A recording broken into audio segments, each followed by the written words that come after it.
Tulus ki bojone. Oh, jenenge sing lanang Tulus. Heeh. Lagi nek nang omah Tatim ki celuk-celukane Bulus. Oh.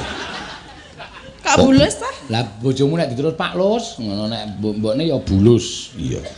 Bulus semono ki bathoke sepiro yo. Ora ngerti aku nek perkara bathok aku ora ngerti. Nek mesti bathoke ya mengkurep. Ah iya.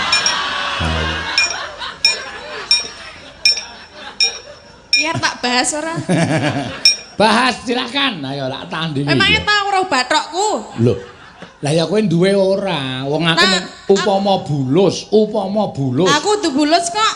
Lah kowe bojomu jenenge sapa? Tulus. Lah nek Tulus ki nek diundang Pak lho apa? Pak Lus. Nek Bul? Bul piye? Nek Bu? Bul. Ah iya. Nek kan rasa tekan nek bathok barang. Wong aku mung nggenahke tanggamu kae kok lho. Madosi sinten Pak Seno? Anu Bulus napa? Bulus sinten?